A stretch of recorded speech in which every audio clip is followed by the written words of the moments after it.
दीना दौड़ी का, जमाई कोड़ी का, और डठोरा नोड़ी का, और तमाशा ओड़ी का। सारे मित्रा ने, साथिया ने, बच्चा ने, छोटे बड़ा ने हाथ जोड़कर राम राम। और इस रंग उत्सव की, रंग पर्व की, होली की बहुत सारी शुभकामनाएं, ढेर सारी हार्दिक बधाई।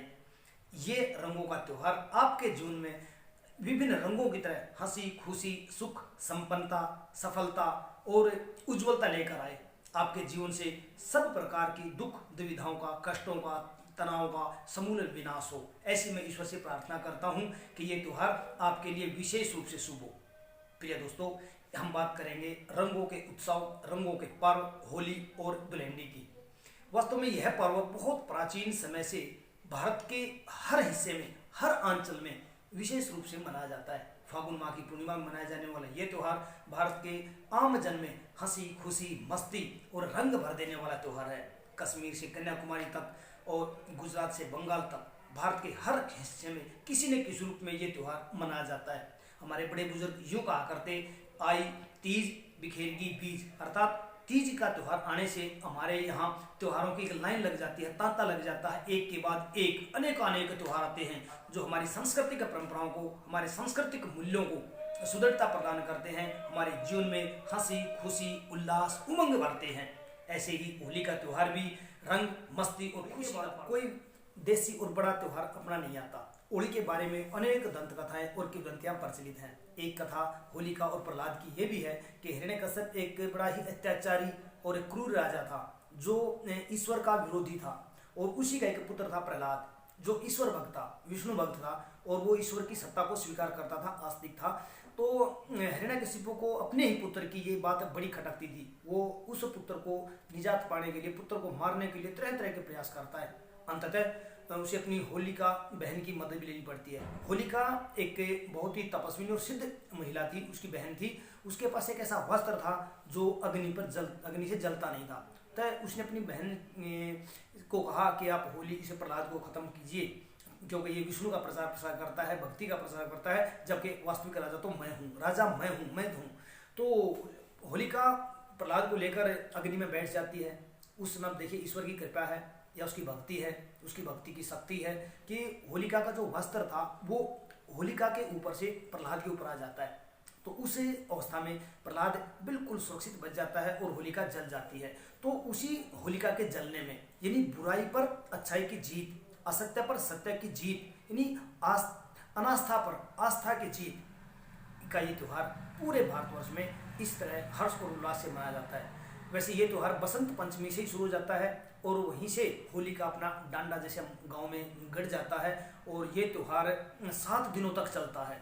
अभी जैसे 7 दिन के बाद सीढ़ी सप्तम बोलते हैं, बासुड़ा का गांव में भोग पूजन भी किया जाता है, अपनी जो लोक देवी होती हैं उनका पूजन किया जाता है। तब ये 7 दिन तक ये त्यौहार चलता है।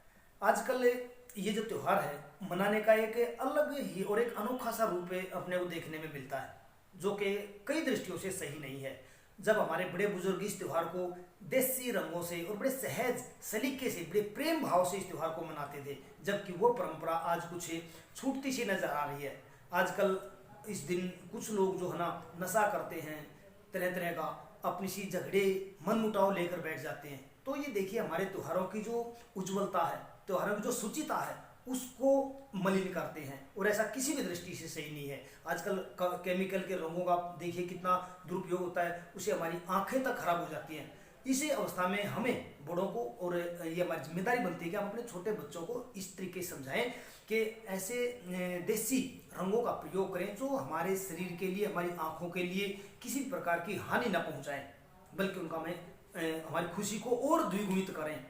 कई बार केमिकलों का प्रयोग हमारे लिए इतना घातक होता है कि हमारी आंख में चला जाए तो हमारी आंख तक खराब हो जाती है। तो हमें इन चीज़ों से बचना चाहिए। सादे जल का प्रयोग करें, हंसी खुशी थोड़ा गुलाल लगाएं, मिठाई खिलाएं। ये त्यौहार इस तरह हंसी खुशी और प्रेम मेल जोल का त्यौहार है, न कि आपसी बैर भाव रंजिश निकालने का त्यौहार कतई नहीं है। इससे हमारे त्यौहार की जो पवित्रता है वो नष्ट होती है, हमारी संस्कृति पर दाग लगता है, जबकि हमारी संस्कृति विश्व की श्रेष्ठ संस्कृतियों में से है।